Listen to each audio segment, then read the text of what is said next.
All right, let's get to work. I watched some of the shit they suggested for me on YouTube last night. The one lady with the color, with the orange shoes and the blue to the power of the imaging of the marketing and stuff. You're like sitting there watching it. She goes a story, and I'm expecting something important. Scientific study and evidence about the transcendence of the soul. No, it's just what the body's doing when you die. It's like, I already knew that, Mom, Zeke. I already knew this, and so she was sitting there, right?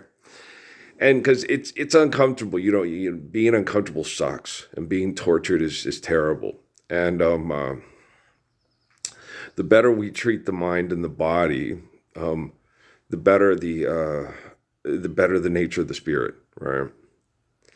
And that's what the little French lady was worried about. She's going to go to heaven with a, don't be mad, just, gosh darn it, stop that. And, her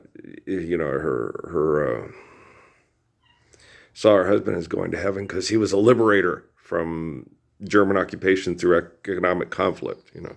So you got to understand people's perceptions. And the one lady, I'd rather listen to Gilbert O'Sullivan than listen to her talk again, obviously.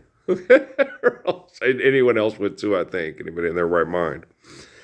Because she said, we taken away this. It's like, yeah, no, I understand. We do need generational homes. We do to be for families. We need to experience and love one another, but we don't get that. I was talking to my dad about it yesterday. I said, economics and the manipulation of economics and restaurants to make us feel important because other people, prepare the food and do the dishes, and like all the rich people doing shit, and hotels, because they clean your room and shit. And then when you go somewhere else and do that, you feel important because you're going to, but you feel like, you're Oprah and her friends and Gail and all that crazy shit that these assholes do. And you got to learn to get away from that way of thinking. You need to care and share, given a Cordenstein build to last, relationships, strong relationships through faithful love, build better homes because this is going to be left for generations to come and stuff.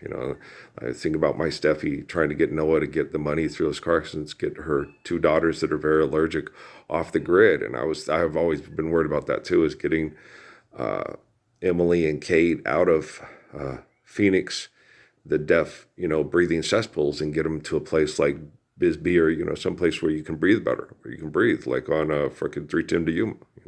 And Noah didn't do it.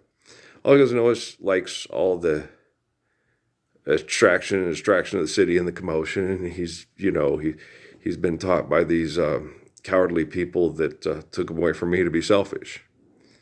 And it pisses me off, but what do you do? I just told him in the future, we'll get together and we'll.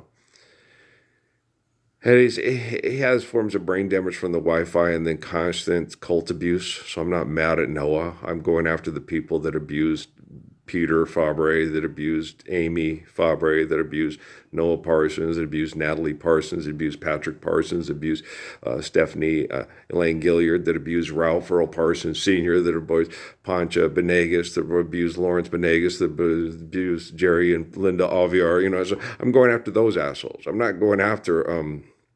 I wasn't trying to get Peter and Amy and say these people were bad and I was good. Everybody in the military knows that. But everybody in the military and their science community is not getting up and saying, hey, we ought to live like Parsons. He's an incredibly wonderful guy and I suck. So, and I sat and I watched the Big Think guy about, and I don't go for plate tectonics, guys. Plate tectonics is a theory, of doing diagnostics on the planet now too, because they guessed on it too. But I'm like, that's like saying your nose is where your butt used to be, and I don't do the whole plate tectonics things. I think there are certain shifts because of the water and stuff, but you don't take the very depths of the ocean and put them where the Atlantis thing. I think was just a theory set up by tribal racist white people, not to have most of their Bible origin stories come from Africa. That's what I think, because it makes sense. I don't sit around, Big Bang, Big Bang, Big Bang. He's a white guy. Don't listen to him. He's intimidated by black men and large penises.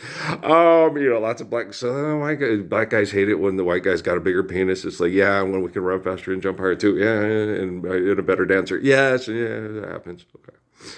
The black guy is a better dancer, got a bigger penis, and usually that's a bad combo. Oh, wow. Bigger penis, better dancer, seems, more. Patrick, my son. He's tan. He's not black. Okay. He's both. But I don't know what kind of Patrick dancer is. Patrick athletically was gifted similarly as his dad, is genius IQ, but has a lot of difficulty dealing with the Wi-Fi abuse, which is understandable. Same with Isaac was born in 1988, I guess it was, or 87. I'm not sure. And Patrick and oh yeah, it was 89. It is 89. He was born around the same time as Corey. I think Corey was born in 88 or 89. Isaac was born in 80. It was born when I was in basic, and Corey was born right before basic, and training. And his mom would take me back to the hospital because those people were horrible. Gosh, she didn't have the right insurance, and she was on welfare, and they treated her like shit. Corey was born in the emergency parking lot right when they got him out the car. They told her come back, right? And mom was like, an Earl. And I was like, Mom, these people, I swear that woman right there is nearly as dilated as Patrice. And she's got a husband with good insurance. And they putting her in a wheelchair and taking her back to a private room. I fucking hate these goddamn, hotel hospitals. I hate these fucking places. I really do. Okay. It all depends on the card in your wallet. It's the low class Hodge, the high class Hodge, and so.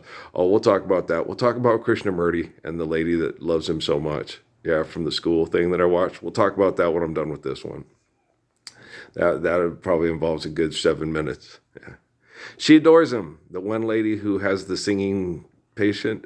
Patient. Well, yeah, that's dang it. I'm Krishnamurti in here. In those mental hospitals they call schools. He did not like schools. No.